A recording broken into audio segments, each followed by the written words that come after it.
जेठ शुक्ला पंचमी आई और इस जेठ शुक्ला पंचमी के पूर्व जब लिख करके उनको चौथ की रात में पूर्ण हो गया तो वहां पर एक स्वप्न आया और उसके बाद जब वो उठ करके बैठते ही अब वहां पर ये जो देवी थी वो देवी प्रकट हुई।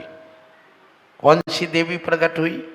एक व्यंतर जाति की देवी जिसका नाम पुष्पावली और एक जो थी ना व्यंतर जाति की थी और इन्होंने जा करके उन आचार्यों के उस ग्रंथ की पूजा की, वहां पूजा की और पूजा करने के बाद में सुबह पुनः इनका सुबह जब ग्रंथ को सामने लाया गया रखा गया तो लोगों ने भी पूजा की। तो वो पुष्प दंत भूतबली महाराज के नाम से यह ग्रंथ लिख करके जब तैयार हुआ सतखंडागम के रूप में तो वो श्रुत पंचमी का पर्व था जब पूर्ण लिख करके तैयार हुआ। उस ग्रंथ की पूजा इन देवों ने आकर तक की, ये भी ध्यान रखना। इसलिए आप यदि इस श्रुत पंचमी पर्व पर उस ग्रंथ का एक शब्द भी नमोकार मंत्र खोल करके पढ़ लेते हैं तो ध्यान रखना आपको भी श्रुत केवली पने के पद की प्राप्ति हो सकती है, आपका ज्ञान इतना बढ़ सकता है और वे देवी देवता अपने आप तुम्हारे ऊपर प्रसन्न हो सकते हैं। लेकिन मंत्र सही पढ़ना। क्यों? जब पुष्पदंत भूतबली दो मुनिराज धरसेन आचार्य महाराज के पास पहुंचे थे उस समय उन्होंने परीक्षा ली उन दोनों शिष्यों की कि आखिर ये कितने होशियार हैं, इनके दिमाग कितना अच्छा है, ये कुछ कर पाएंगे कि नहीं कर पाएंगे। जैसे आजकल पीएचडी करते हैं तो उसमें तरह तरह की परीक्षाएं ली जाती हैं कि कितना चतुर है, कितना होशियार है, कितना अपना सोच करके संशोधित करके और शोधपूर्ण कार्य सामने ला सकता है, ये उसके लिए दिया जाता है ये कार्य। तो ऐसे ही वहाँ पर पीएचडी के रूप में उन पुष्पदंत भूतबली को सामने लाए धरसेन आचार्य और उनको एक एक मंत्र दे दिया कि ये मंत्र तुम्हें सिद्ध करना है, ये मंत्र तुम्हें सिद्ध करना है। और जब मंत्र सिद्धि की उन्होंने तो उस समय 2 उपवास करके वो बैठे थे और 14 और अमावस्या की रात थी। उस समय जब वो बैठे तो वहाँ पर 2 देवियाँ प्रकट हो गई।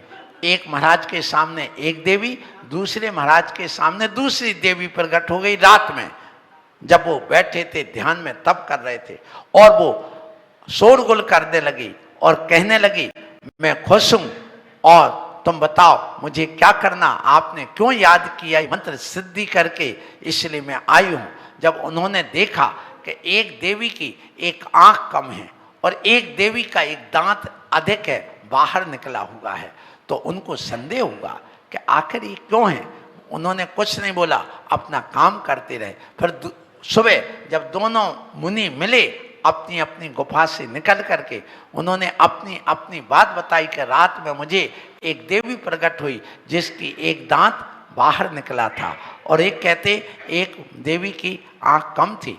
तो वो कहते जरूर देवियाँ जो होती हैं वे समचतुरस्र संस्थान वाली होती हैं, उनके साथ में ना तो कोई कानी होती है और ना दांत कड़ी हुई होती है। ये दंत कड़ू यहाँ होती हैं तो वहाँ देवियों में नहीं होती हैं। तो फिर उन्होंने कहा इस मंत्र में कोई ना कोई गड़बड़ी जरूर है।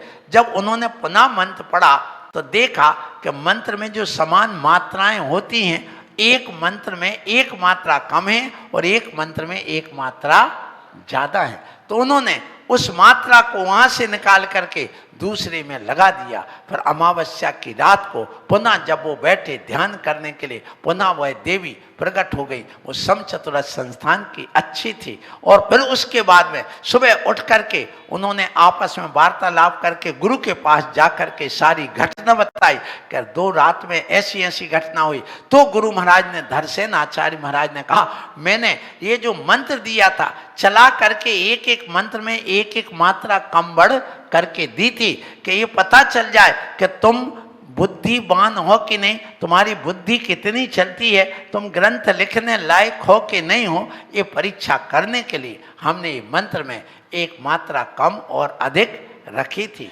अब विश्वास हो गया मुझे कि हाँ तुम ये कार्य कर सकते हो, अतः अब जाओ, अच्छा अब तुम लिखना पढ़ना चालू करो। और पढ़ना लिखना चालू करने के बाद फिर उन्होंने पूरा अध्ययन करके उस सठखंडागम ग्रंथ को लिखा।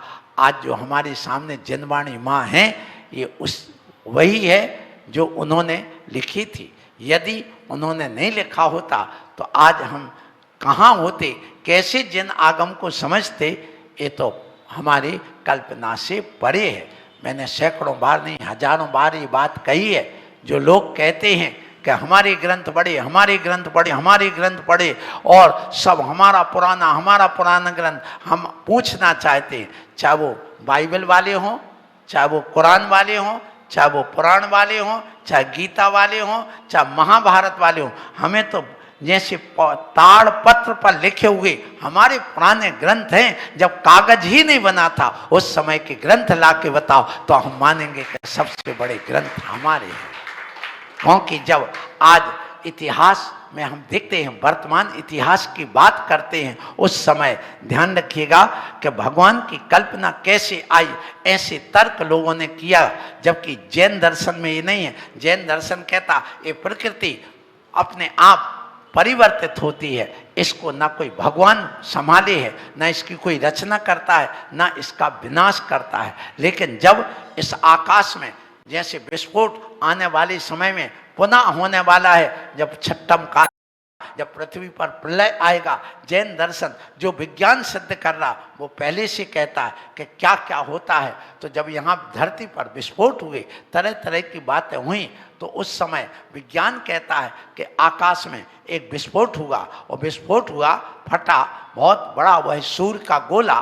उस समय ये चंद्र आदि बने और साथ में उसमें कई तारे आदि पृथ्वी वगैरह ये घूमने लगे। तो लोगों के यहाँ जब देखा कि ये उस समय कुछ भी नहीं था, लेकिन धीरे धीरे यह समय बीतता गया, पृथ्वी ठंडी हो गई। उसके बाद जीव जंतु यहाँ पर कोशिका के रूप में आ गए, वायरस के रूप में आ गए, फिर वो एक दूसरे का भक्षण करने लगे, वातावरण अनुकूल पड़ता गया, थोड़े बड़े होते गए, डायनासोर जैसे हो गए, फिर उसके बाद में बंदर हो गए, बंदर की पूंछ कट गई। डार्विन का सिद्धांत देखना, वो मनुष्य बन गया, मनुष्य बन करके फिर वो कल्पना करने लगे कि इस दुनिया में ये तारे चमकते हैं, इनको किसी ने बनाया होगा। फिर कहा ये बिजली चमकती है तो कोई शक्ति होगी, वो देवी शक्ति जो इसको करती है, उल्कापात आदि होते हैं, ये पृथ्वी हिलती है तो इसको कोई हिलाने वाला होगा। ऐसी कल्पना करके देवी देवताओं की कल्पना इस दुनिया में आ गई। ऐसा ये भी आज के वैज्ञानिकों का मानना है। जैन दर्शन कहता है कोई देवी देवता नहीं हिलाते हैं, ना ऐसी कोई कल्पना है, ये प्राकृतिक नेचुरल परिवर्तन है और ये घटनाएं इस प्रकृति में होती रहती। इसलिए लिखा किनु ना करो ना धरो को, सकल द्रव्यमयी ना हरे को। ना इस पृथ्वी को कोई मिटाता है, ना हिलाता है, ना बनाता है, ये सब नेचुरल प्राकृतिक है। जब ये सिद्धांत आया तो लोगों ने विरोध करना चालू कर दिया, और विरोध करना चालू कर दिया तो उस समय ये बात आई कि नहीं, वो कहते हम कहते ये देवी देवता होते और इनकी ऐसा करो वैसा करो। और जैन दर्शन शुरू से कहता आया नहीं ये कुछ नहीं है। और उसके बाद जब यहाँ पर देखते गए और चलते चले गए, आगे की प्रक्रिया बनती गई, तो उस समय भगवान आदिनाथ हुए। उन्होंने कहा देखो इस पृथ्वी पर आप लोग जो हैं वो शुरू से ही रह रहे हैं। और उन्होंने कहा कि ये पहले कोई मांसाहारी नहीं था। ये ध्यान रखना, जैन दर्शन कहता है आदि मानव मांसाहारी नहीं था, आदि मानव शुद्ध शाकाहारी था। पेड़ पौधों से फल फूल लेकर के, नदियों से पानी पी करके, पेड़ पत्ते ओढ़ करके अपना जीवन यापन करता था। ये विज्ञान भी स्वीकार करता है कि आज से लगभग 13,000 वर्ष पहले मानव जंगलों में पत्ते वगैरह ओढ़ता, फल फूल पत्ते आदि खाता, लेकिन जब उनका पेट नहीं भरता तो वो एक दूसरे जीव को पकड़ पकड़ के खाने लगा, क्योंकि पेट की अग्नि शांत करने के लिए तब मांसाहारी हुआ है। पहले मानव जब भोग भूमि थी तब शुद्ध शाकाहारी था, बाद में धीरे धीरे मांसाहारी हुआ है, ये जैन दर्शन भी कहता है। इसलिए आप लोगों को इस इतिहास को समझना है, जानना है। आप भले आज ये प्रवचन अच्छा न लग रहा हो, बोरियत आ रही हो, लेकिन इतिहास को जानने की कोशिश करिए। फिर इसके बाद आगे जब हम देखते हैं गए और वहाँ पर ये तरह तरह की कल्पनाएं होती गई और इस कल्पनाओं के आधार पर कहा गया, आज के जो शोध करने वाले व्यक्ति हैं उन्होंने क्या कहा कि यदि हम इस इतिहास को देखते हैं और ईश्वर की कल्पना देखते हैं तो ये सिर्फ मात्र कल्पनाएं नहीं हैं, और विज्ञान ने सिद्ध कर दिया ये कोई भगवान नहीं थे, न भगवान ने ये पृथ्वी बनाई है, न ये तारे चांद आदि बनाए हैं। इसलिए जब हमने वो बात स्वीकार नहीं की तो हमें नास्तिकवादी कह दिया गया कि जैन धर्म नास्तिकवादी है, लेकिन जैन धर्म नास्तिकवादी नहीं है, आस्थावादी है। और जैन धर्म आस्था के बल पर ही वह सम्यक दर्शन को मजबूत करके रत्नत्रय को धारण करके स्वयं भगवान बनता है। इसलिए जैन धर्म सबसे ज़्यादा आस्तिकवादी है। लेकिन एक ने नास्तिकवादी कहा तो सब कहने लगे और लोग इसका धीरे धीरे विरोध करने लगे, और तुम्हारे बच्चे भी आज नास्तिकवादी की ओर जा रहे, क्योंकि हम आस्तिकवादी हैं लेकिन उनकी बातें सुन सुन करके नास्तिकवादी होते चले जा रहे हैं। इसको भी आपको ध्यान रखना होगा। सो आज हम आपके बीच में इस शास्त्र रचने की बात कह रहा हूँ, और इस समय ये निश्चित बात है, आज का इतिहास जो पढ़ाया जाता है उसकी बात यदि करूँ तो वो कहते हैं ये जो सिख धर्म है वह 500 वर्ष पूर्व आया, क्योंकि 500 वर्ष पहले गुरु नानक नाम के एक महात्मा हुए, उनके यहाँ उन्होंने इस धर्म को चलाया। फिर यदि हम मुस्लिम धर्म की बात करें तो मोहम्मद पैगंबर हुए आज से 1438-40 साल पहले, और उन्होंने ये धर्म चलाया, इस्लाम धर्म। फिर इसके बाद में यीशु आज से लगभग 2100 वर्ष पहले, 2100 वर्ष पहले यीशु हुए, उन्होंने ईसाई धर्म चलाया। फिर आज से लगभग जब अंतिम तीर्थंकर भगवान महावीर स्वामी हुए उस समय 2500 वर्ष पहले महात्मा बुद्ध हुए, उन्होंने भी जैन धर्म को अपनाया था, लेकिन उसको छोड़ करके वो सहन नहीं हुआ तो उन्होंने मध्यम मार्ग अपना करके बौद्ध धर्म चलाया। फिर यदि हम ये जो हिंदू धर्म की बात करें तो आज से लगभग 5000 वर्ष पहले वहाँ पर कृष्ण हुए, और लगभग 7000 वर्ष पहले राम हुए। उन राम और कृष्ण से उस समय ये हिंदू धर्म चला, ये भी बात आ जाती है। ऐसे सिद्ध किया जाता है कि सबसे पहले कौन था, वो हिंदू धर्म था। लेकिन जब हिंदू धर्म को उठा करके देखते हैं, गीता और वेद और पुराण देखते हैं, जब उनमें लिखा होता है कि भगवान आदिनाथ युग के आदि में इस धरती पर अवतरित हुए, आप उठा के ऋग्वेद उठा करके देखिए, उसमें स्पष्ट लिखा है जो छठ में अवतार थे उन्होंने इस धरती पर असी मसी कृषि शिल्प वाणिज्य विद्या चलाई और उन्होंने कला सिखाई, इस पर खेती आदि कराना उन्होंने चालू कराया है, और उसके बाद वे ऋषि बने और उनका बेटा इस भारत देश का नाम भरत के नाम से पड़ा। जब उसमें मिलता है तो हम गर्व से कहते हैं कि वेदों के पहले जैन धर्म था, इस हिंदू धर्म के पहले जैन धर्म था, क्योंकि प्राकृत धर्म है। ध्यान रखना, आज का इतिहास खोजबीन करके कहा जाता है कि सुन लो, आज से लगभग 7000 वर्ष पहले, 8000 वर्ष पहले, जब 7000 वर्ष राम तक की बात आ गई,